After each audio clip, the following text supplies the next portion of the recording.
again in continuation with the last video. Last video was about cell and what is the difference between plant cell and animal cell, the basic difference. Now in this video we'll talk about the parts of cell and the function of each part. So I have made a typical cell. This is a single typical cell.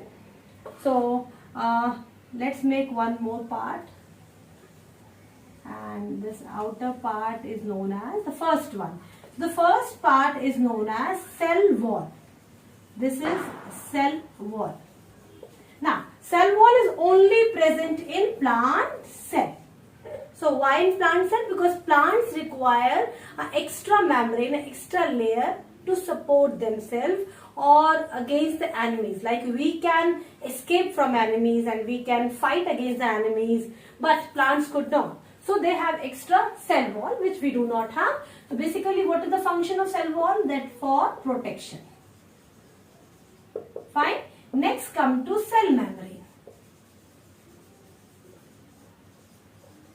Cell membrane is present in both plant cell also and animal cell also. This is the next one, that is called number 2, and this is number 1, that is cell membrane.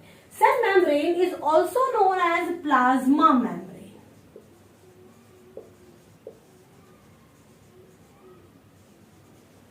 Fine.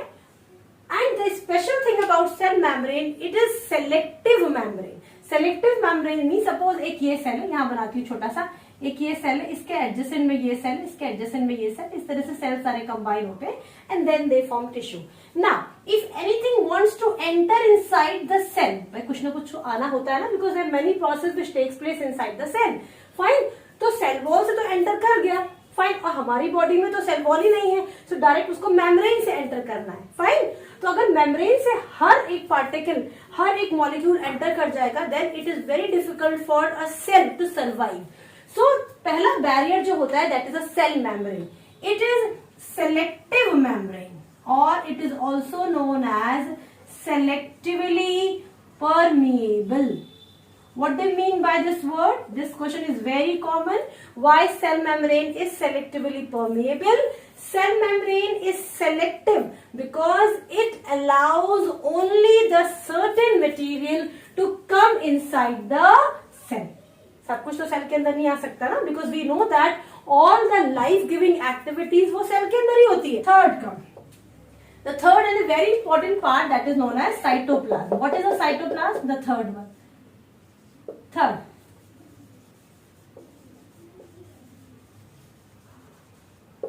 It is a jelly-like substance, a transparent substance which is present in between cell membrane and nucleus. This is called cytoplasm. इसका काम क्या होता है? All the living activities basically यही perform होती हैं.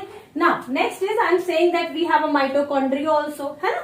And we have a chloroplast also when it is a plant cell. ठीक. उसके अलावा एक बड़ा सा वैक्यूल भी होता है, यहाँ पे छोटा बड़ा दोनों वैक्यूल होते हैं. फाइन.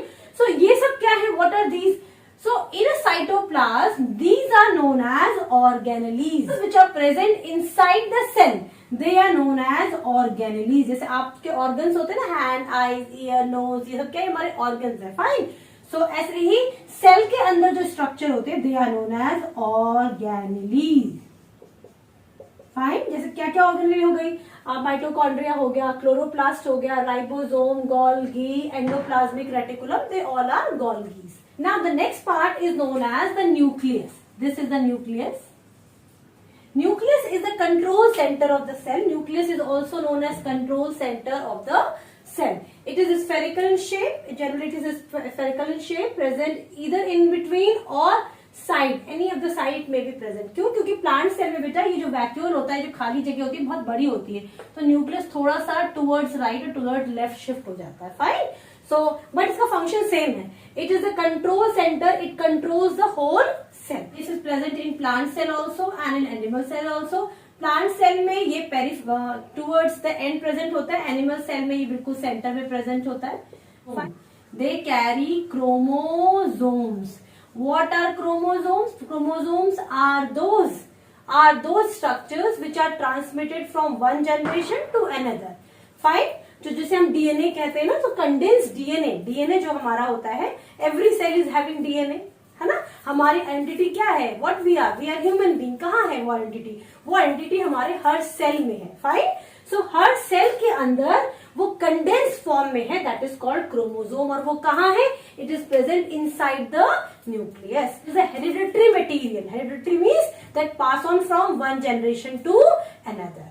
फाइन, चलो नेक्स्ट आता है। नेक्स्ट हमारा माइटोकॉन्ड्रिया। माइटोकॉन्ड्रिया रॉड शेप का होता है। माइटोकॉन्ड्रिया मैंने बनाया भी है, इस तरह का माइटोकॉन्ड्रिया होता है। माइटोकॉन्ड्रिया में क्या होता है, it is a site of respiration. Site of respiration, site of respiration. What is respiration, respiration means food जो हमारा है, फूड वो ब्रेक डाउन होता है with the presence of oxygen. क्या बनता है, कार्बन डाइऑक्साइड बनता है, वाटर बनता है, प्लस बहुत सारी क्या बनती है, energy. Fine, so that is basically takes place in mitochondria. That's why it is known as the site of respiration, और it is known as powerhouse of the cell. This is called powerhouse.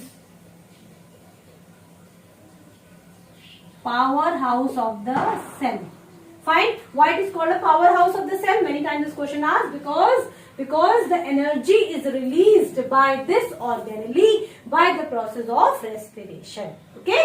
Now next come to chloroplast. It is only present in plant cell. बच्चों ये दोनों में होता है, plant cell में भी और animal cell में भी.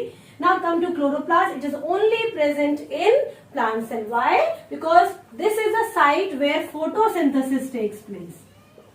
यहाँ पे photosynthesis होता है, and photosynthesis किस में होता है, सिर्फ plant cell में. Fine, ठीक? And this contain a special pigment known as chlorophyll. Fine, so that contain a pigment called chlorophyll. So this is present only in plant cell. Now next come to vacuole. Both in plant cell also, in animal cell also. बच्चों plant cell में थोड़ा सा large होता है, and animal cell में they are bit small. What is the function of having large vacuole in plant cell? They store cell sap. Cell sap में क्या होता है जनरली बेटा, इसमें शुगर्स होते हैं और इसमें सॉल्ट्स होते हैं। ठीक है, cell sap means a liquid containing sugar and salt in a dissolve state, उसे हम सेल सैप कहते हैं। और वो बड़े बड़े वैक्यूल्स में स्टोर रहता है इन अ प्लांट सेल, और हमारी बॉडी में छोटे छोटे फॉर्म होता है। ठीक, so these are the general part of a plant cell. Let's revise once again. The first one was cell wall that gives protection to a plant cell. It is not present in human being. Next is cell membrane. Cell membrane is present in both animal cell and plant cell, and it is selectively permeable because it allows only certain molecules to come inside and outside of a cell. Next come to the nucleus, a very important one. Next come to cytoplasm. Cytoplasm is jelly-like liquid which is present between the cell membrane and the nucleus. यहाँ पे पूरा ये fill होता है, and all the living activities they take place inside this cytoplasm. Now some structures are present in the scattered in the cytoplasm, and they are, वो कौन कौन से होते हैं, वो होते माइटोकॉन्ड्रिया होता है, क्लोरोप्लास्ट होता है, वैक्यूल होता है, they all are present in the cytoplasm. Now next come to nucleus. Nucleus is known as the control center of the cell. It controls the whole cell. The chromosomes are also present here only. What are chromosomes? Chromosomes are the condensed DNA. And what is DNA? The hereditary material. मेरी identity कहाँ है? My identity, what am I, is basically inside the chromosome. Fine, and they are present inside the nucleus. Fine. Next come to mitochondria. जिस energy से मैं आपसे बात कर रही हूँ, that energy is basically given by this particular organelle known as mitochondria. It is also called powerhouse of the cell. ठीक? It is a site of respiration. कहाँ से आ रही एनर्जी? Respiration से. This is also known as the site of respiration. Next come to chloroplast. सिर्फ plant cell में होता है. क्यों? क्योंकि पत्तियां ग्रीन होती है. हमारी बॉडी में ग्रीन कलर कुछ नहीं है. Fine. So they are green. Why? Because it is the place where the photosynthesis takes place, and for photosynthesis they require chlorophyll, which is a green pigment. चलो next vacuole. Vacuole plant cell, animal cell दोनों में present होता है. ठीक. Plant cell में ये बड़े होते हैं. They basically store cell sap. What is cell sap कभी पूछा जाए तो cell sap is a sugar और a salt in a dissolve state. ठीक, वो सेल सैप होते हैं, हमारी बॉडी प्रेजेंट होते हैं, but they are very small in number. ठीक, ये तो थे, they are the main parts. इसके अलावा कुछ कुछ और पार्ट्स होते हैं. Let's see once again. Apart from those which we have seen earlier, there are some other parts which I think you must know. Only the names are required. पहले होते हैं छोटे छोटे लाइजोसोम्स प्रेजेंट होते हैं. Lysosomes का function ये होता है कि जितना भी भाई सेल है, एक लिविंग ऑर्गेनिज्म है ना, सेल जो है वो एक लिविंग ऑर्गेनिज्म का पार्ट है. तो कुछ ना कुछ वेस्ट हमारी बॉडी में सेल्स टूटते रहते हैं, बनते रहते हैं. फाइन. तो जो भी डिग्रेडेशन का काम होता है, सेल कुछ डिग्रेड करना है, सेलुलर वेस्ट, वो कौन करता है? लाइजोसोम्स. क्यों? इसके अंदर स्पेशल ऐसे एसिड हाइड्रोलाइसिस प्रेजेंट होते हैं. इसके अंदर जो फ्लूइड होता है उसका पीएच बहुत हाई होता है. तो ये क्या करता है? जो भी वेस्ट होता है उसको ये जला देता है. फाइन. सो इसका काम बेसिकली जैसे हमारे वहां म्युनिसिपल डिपार्टमेंट होता है ना, जो वेस्ट क्लीनिंग का काम करते हैं, सोसाइटी में क्लीनलीनेस रहे, ऐसे ही सेल में क्लीनलीनेस रहे, इसके लिए lysosome is there. Okay. So they basically degrade the cellular waste. Next is ribosome. Ribosome is a site of protein synthesis. अब आपको लग रहा होगा प्रोटीन तो हम ऐसे ही खा लेते हैं, फिर प्रोटीन सिंथेसिस की क्या जरूरत है? बेटा, जो हम प्रोटीन खाते हैं वो नहीं चाहिए होते हैं हमारी बॉडी को. फाइन. उनसे हमारी बॉडी क्या करती है? पहले सपोज मैंने एक प्रोटीन खाया, प्रोटीन बॉडी में टूट गया. किस फॉर्म में? अमाइनो एसिड के फॉर्म में. किस फॉर्म में? अमाइनो एसिड के फॉर्म में. किस फॉर्म में? अमाइनो एसिड के फॉर्म में. ठीक. अब ये सपोज आपका ये जो सेल है, इसकी जो मेम्ब्रेन है, इसको प्रोटीन चाहिए. ठीक. तो अभी राइबोसोम क्या करेगा बेटा? यहां से अमाइनो एसिड राइबोसोम के पास आएगा ऐसे, और फिर ये अमाइनो एसिड आया, फिर ये अमाइनो एसिड आया. फाइन. और राइबोसोम इनको कंबाइन करेगा और अपना प्रोटीन बनाएगा जिसकी रिक्वायरमेंट सेल को है. फाइन. तो बेसिकली हम जो खाते हैं that act as a raw material to make the protein required for a cell. Fine. So ये काम करता है राइबोसोम. फाइन. और ये दोनों में प्रेजेंट होते हैं, animal cell and plant cell दोनों में प्रेजेंट होते हैं. तो plant cell and animal cell. Next is nucleus के पास इस तरह का एक स्ट्रक्चर होता है, इस तरह से इससे जुड़ा हुआ होता है बेटा. फाइन. सो यहां भी क्या होते हैं? कुछ राइबोसोम्स स्कैटर होते हैं, कुछ राइबोसोम इसके ऊपर भी ऐसे बैठे हुए होते हैं इस तरह से. इसे हम कहते हैं ईआर. शॉर्ट में से कहते हैं ईआर. ये जो आपको ट्यूब लाइक स्ट्रक्चर दिख रहा है ईआर होता है शॉर्ट फॉर्म में, और फुल नेम होता है एंडोप्लाज्मिक रेटिकुलम. एक्स्ट्रा नॉलेज के लिए है बस. ठीक है. यहां पर भी क्या होता है? ये प्रोटीन भी सिंथेसाइज करते हैं, ये लिपिड भी सिंथेसाइज करते हैं, और ये कैल्शियम को स्टोर भी करते हैं, और जब जरूरत होता है रिलीज भी करते हैं. सो that is basically done by ER. ठीक. अच्छा. इसके अलावा भाई ऐसे ऐसे स्कैटर इस तरह का भी एक स्ट्रक्चर ट्यूब लाइक पड़ा होता है इस तरह का अलग से. अब ये क्या होता है? इन्हें बोलते हैं गोल्गी. एक तरह की ट्रैफिक पुलिस होती है, पूरे सेल में घूमती रहती है. काम क्या होता है? भाई इन्होंने कुछ प्रोटीन बनाया न्यूक्लियस के पास, मानो इन्होंने कोई प्रोटीन बनाया. अब उस प्रोटीन को यहां तक लाएगा कौन?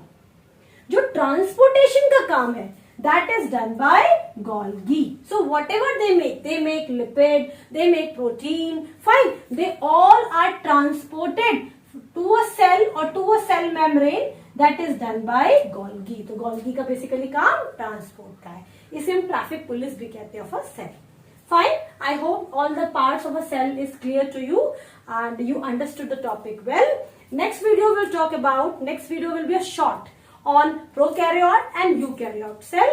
So must watch, and if you like it, hit the like button. Thank you.